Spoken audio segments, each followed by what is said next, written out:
नमस्कार दोस्तों, स्वागत है आप सबका। मैं doctor Raghav Pujara, naturopathy consultant, life coach. दोस्तों, कॉन्स्टिपेशन के बारे में आज हम बात करने वाले हैं। कॉन्स्टिपेशन एक ऐसी प्रॉब्लम हो गई है कि जो सिर्फ भारत को ही नहीं, पूरे विश्व में ये फैली हुई है और ये धीरे धीरे बढ़ती जा रही है। फॉरेन कंट्रीज़ में इसके बहुत सारे रीजंस हैं, लेकिन भारत भी अब उसका शिकार बनता जा रहा है। ये एक बहुत बड़ी बात है। दोस्तों, सिर्फ एक बार पेट साफ होना इसका मतलब ये नहीं है कि आप कॉन्स्टिपेटेड नहीं हैं। अगर आपको डाइजेशन की प्रॉब्लम्स रहती है, आपको बार बार वायु बनती है, वायु में से बदबू आती है, पसीने में से बदबू आती है, तो ऐसी बहुत से सारे सिम्टम्स हैं कि जो कॉन्स्टिपेशन की निशानी है। अब कैसे दूर किया जाए कॉन्स्टिपेशन को? ज़्यादातर लोग इसके लिए लेग्जेटिव्स लेना शुरू कर देते हैं और फिर धीरे धीरे उसकी जो साइकिल है उसमें फंसते जाते हैं। दोस्तों, लेग्जेटिव अगर आप लेते हैं, वो चाहे आयुर्वेदिक हो चाहे एलोपैथी हो, तो ये बात ध्यान में रख लीजिए कि लेग्जेटिव्स लेना ये इतना अच्छा नहीं है हमारे इंटेस्टाइन के लिए, क्योंकि इससे कचरा साफ हो जाता है, लेकिन हमारे इंटेस्टाइन की जो नॉर्मल पेरिस्टाल्सिक मूवमेंट है, यानी कि कचरा निकालने की क्षमता है, वो धीरे धीरे ख़त्म होते जाती है। तो कैसे हम छूट सकते हैं इस कॉन्स्टिपेशन के चंगुल से? तो उसके लिए सबसे पहली समझ होनी चाहिए। आज के वीडियो में हम पूरा स्टेप बाय स्टेप समझाने वाले हैं। सबसे पहले हम समझ के बारे में बात करेंगे, फिर इसको कैसे ठीक किया जा सकता है उसके बारे में बात करेंगे, और फिर कुछ नेचुरल रेमेडीज़, नेचुरल लेग्जेटिव्स के बारे में बताऊंगा आपको। तो अंत तक वीडियो ज़रूर देखिए। तो सबसे पहले हम समझते हैं कि कॉन्स्टिपेशन ये क्या है। दोस्तों, constipation it's not an disease, it's a disorder. Whatever is not in order form, that is disorder। यानी कि हमने बहुत सारे वीडियोस में देखा होगा कि लैक ऑफ एक्सरसाइज ये कॉन्स्टिपेशन का रीज़न होता है, lack of fibre food, low water content, हम पानी कम पीते हैं उसकी वजह से होता है। एक और बड़ा रीज़न होता है कि मेडिसिन का हाई डोज अगर हमें लेना पड़ता है किसी भी रीज़न की वजह से, बीमारी की वजह से, तो कॉन्स्टिपेशन हो जाता है हमें। लेकिन एक सबसे बड़ा प्रॉब्लम होता है, रीज़न होता है, वो है इग्नोरेंस। ये भी, और वो भी लेडीज़ में बहुत ज़्यादा दिखता है। Ignorance of nature's call. जब भी हमें टॉयलेट लगता है तब हम उसको रोक देते हैं, प्रॉपर एनवायरनमेंट नहीं है या फिर हम जा नहीं सकते, हमें काम है उसकी वजह से। तो ये जो इग्नोरेंस है वो बहुत ही ख़राब है हमारे बॉडी के लिए। दूसरा सबसे बड़ी बात जो मैं समझता हूँ वो है इरेगुलरिटी। जो सबसे बड़ा रीज़न है वो है irregularity of your food, of your lifestyle end of your mentality, disturbance of mentality. ये कैसे?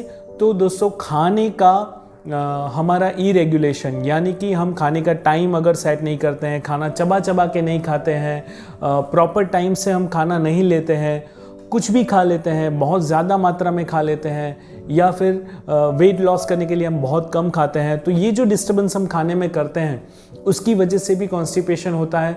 हमारी लाइफस्टाइल इरेगुलर होती है तो उसकी बहुत बड़ी इफ़ेक्ट पड़ती है हमारे डाइजेशन पे। नींद अच्छी ना लेना वो भी एक रीज़न है, ज़्यादा सोना वो भी एक रीज़न है। इसके अलावा जिसको शिफ्ट ड्यूटी होती है वो लोग तो बहुत परेशान होते हैं उनकी डाइजेशन की प्रॉब्लम्स की वजह से। तो ये जो इरेगुलरिटी ऑफ लाइफस्टाइल है वो बहुत डिस्टर्ब करती है। और तीसरी बात है इरेगुलर और डिस्टर्ब्ड मेंटालिटी, यानी कि नेगेटिव थॉट्स, गुस्सा, स्ट्रेस, चिंता, तनाव, ये सारी चीज़ें डायरेक्टली हमारे पेट के ऊपर इफ़ेक्ट करती है। आप इसके लिए एक प्रयोग कर सकते हैं। मैं आपको एक प्रयोग बताता हूँ कि टॉयलेट पे अगर हम बैठे हैं और पेट साफ आ रहा है अच्छी तरह से, उस समय पे किसी दुश्मन को याद कीजिए या फिर कोई ऐसा इंसिडेंस याद कीजिए जिससे हमें गुस्सा आ जाए। दोस्तों, तुरंत ही पेट साफ आना बंद हो जाएगा। तो इतना डायरेक्ट कनेक्शन और इतना फास्ट कनेक्शन हमारे दिमाग और हमारे पेट के बीच में है।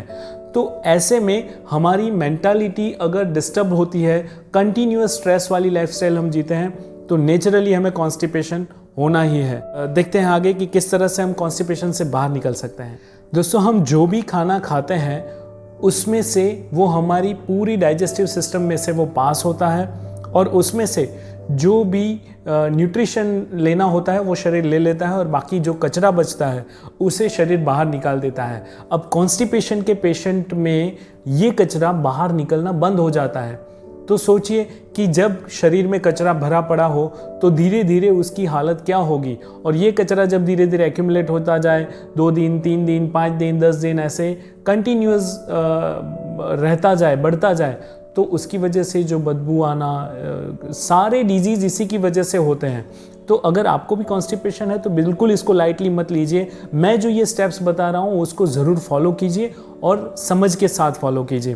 तो दोस्तों, कॉन्स्टिपेशन के ये जो साइकिल में से बाहर निकलने का जो आसान तरीका है वो 3 स्टेप हैं। सबसे पहला, रिलैक्स योर माइंड। दिमाग में से जितने भी स्ट्रेस, चिंता, तनाव है उसको रिलैक्स कर दीजिए। स्ट्रेस एक ऐसी चीज़ है कि जो सबको होती है, लेकिन उसको कितना लेना वो हमारे ऊपर है, और वो हम ले सकते हैं, वो छूट हमें कुदरत ने दी हुई है। तो सबसे पहला माइंड को रिलैक्स रखना सीखना होगा। दूसरी बात, टाइमिंग। हमारी लाइफस्टाइल जो है उसको सेट कीजिए। उसको अगर कहीं आपका डिस्टर्बेंस हो रहा है तो देखिए और उसे प्रॉपर टाइमिंग के साथ सेट कीजिए। हमारा खाना टाइम से होना चाहिए, हमारा सोना टाइम से होना चाहिए, हमारा उठना टाइम से होना चाहिए। तो उसकी वजह से हमारा पेट का डाइजेशन का जो पार्ट है वो बहुत ही अच्छा रहेगा और प्रॉपर डाइजेशन हो पाएगा। और तीसरी सबसे बड़ी बात वो है आदत डालना। दोस्तों, कुदरत ने हमें ये बॉडी इतना अच्छा दिया है कि इसमें हम जैसी चाहे वैसी आदत डाल सकते हैं, लेकिन अच्छी आदतें डालने के लिए हमें मेहनत करनी पड़ती है और बुरी आदतें अपने आप आ जाती हैं। तो ये एक अच्छी आदत होगी कि अगर हम डेली ऐसी आदत डालें कि सुबह उठ के ब्रश करने के बाद तुरंत टॉयलेट जाना ही है। अगर पेट साफ नहीं होता है तो भी हमें एक बार तो ब्रश करने के बाद तुरंत जाना है। फिर चाहे उस टाइम पे पेट साफ ना आए तो दिन में कभी भी जा सकते हैं, लेकिन हर रोज़ आदत डालने के लिए हमें ब्रश करने के बाद तुरंत बाद हमें जाना है। तो धीरे धीरे हमारा बॉडी समझने लगेगा कि हाँ, ये टाइम पे मुझे कचरा निकालना है, तो धीरे धीरे उसी समय पे वो कचरा निकालेगा। और एक कंडीशन ऐसी भी आ सकती है, बहुत लोगों को आपने देखा भी होगा कि वो तब तक ब्रश नहीं करते हैं जब तक टॉयलेट खाली ना हो। अगर कोई उसमें है तो वो ब्रश नहीं करते हैं। तो ऐसी कंडीशन में अगर हमें भी आना है, हमें भी इतनी अच्छी तरह से पेट साफ करना है, तो हमें आदत डालनी होगी और हमारा शरीर आदत बहुत जल्दी डाल सकता है, सिर्फ हमें प्रयत्न करना होता है।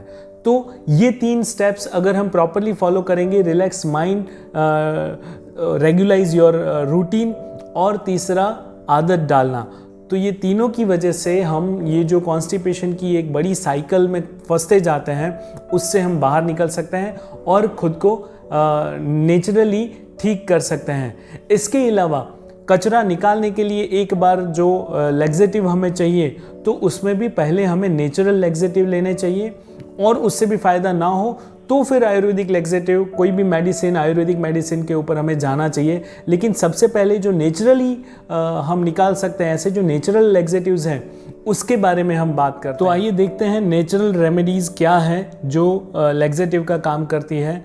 लेकिन इसको भी मैं सिक्वेंसली बता रहा हूँ। जो हाईएस्ट डोज है नेचुरल का भी, वो आखिर में लेना चाहिए।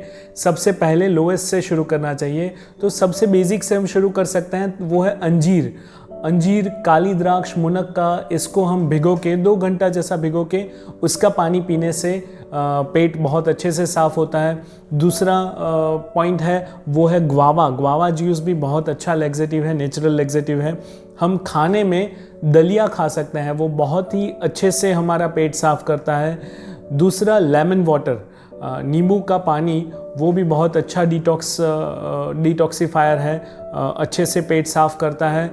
इससे भी ज़्यादा अगर हमें करना हो तो हम इसबगुल ले सकते हैं। दूसरा सबसे अच्छा और पावरफुल लैक्सेटिव जो बल्य भी है, पुष्टि भी देता है, वो है गाय का घी, यानी कि देशी गाय का घी। देशी गाय का घी हम 1 चम्मच या 2 चम्मच रात को सोने से पहले ले सकते हैं। अगर हम गाय का घी प्रॉपरली नहीं ले सकते, अच्छा नहीं लगता उसका टेस्ट, तो हम दूध के अंदर गाय का घी डाल के मिक्स करके वो भी ले सकते हैं। और सबसे पावरफुल जो लैक्सेटिव, नेचुरल लैक्सेटिव है, वो है एरंड। गुजराती में जिसको दिवेल कहते हैं और इंग्लिश में जिसको कैस्टर ऑयल कहते हैं। तो ये कैस्टर ऑयल हम 1 चम्मच ले सकते हैं या फिर किसी भी चीज़ में मिक्स करके इसको ले सकते हैं, और इससे बहुत ही पावरफुली हमारा पेट साफ होता है। तो ये जो सारे लैक्सेटिव्स, नेचुरल लैक्सेटिव्स मैंने बताए, वो नेचुरल लैक्सेटिव्स एक बार में हमारा पेट साफ कर देते हैं। इसको थोड़े टाइम लेकर पेट साफ कर देना चाहिए। लेकिन अगर हम बहुत टाइम से कॉन्स्टिपेशन की चुंगल में फंसे हुए हैं, इसकी साइकिल में फंसे हुए हैं, तो डेफिनेटली दोस्तों हमें कुछ दिन के लिए नेचुरोपैथी सेंटर में नेचुरोपैथी ट्रीटमेंट लेने के लिए जाना चाहिए। क्योंकि नेचुरोपैथी ट्रीटमेंट एक ही ऐसी ट्रीटमेंट है कि जिसमें जो ऑर्गन है, हमारा इंटेस्टाइन है, हमारा स्टमक है, वो ऑर्गन को रिजुविनेट किया जा सकता है। यानी कि उसकी जो नेचुरल स्ट्रेंथ है, वो नेचुरल स्ट्रेंथ उसको वापस मिल सके और नेचुरल वे में वो बहुत अच्छी तरह से जो काम करते थे ऑर्गन, वही काम फिर से कर सके, ऐसी स्ट्रेंथ उसको मिल सकती है। तो नेचुरोपैथी में जाके एक बार क्लीनिंग करके उसके ऊपर नेचुरोपैथी प्रोसेस से उसकी नॉर्मल स्ट्रेंथ को वापस ला सकते हैं और इससे हम अपनी कॉन्स्टिपेशन की जो साइकिल है उसको तोड़ के उससे बाहर निकल सकते हैं। तो दोस्तों आशा करता हूँ ये वीडियो आपको बहुत पसंद आया होगा और इसमें सारे जो स्टेप्स बताए हैं वो मैंने अपने 15 साल के एक्सपीरियंस में से निकाले हुए हैं। तो ज़रूर इसे शेयर कीजिए। बहुत लोग कॉन्स्टिपेशन से पीड़ित हैं, बता नहीं सकते, कहा भी ना जाए और सहा भी ना जाए, ऐसी कंडीशन में हमें कॉन्स्टिपेशन रख देता है।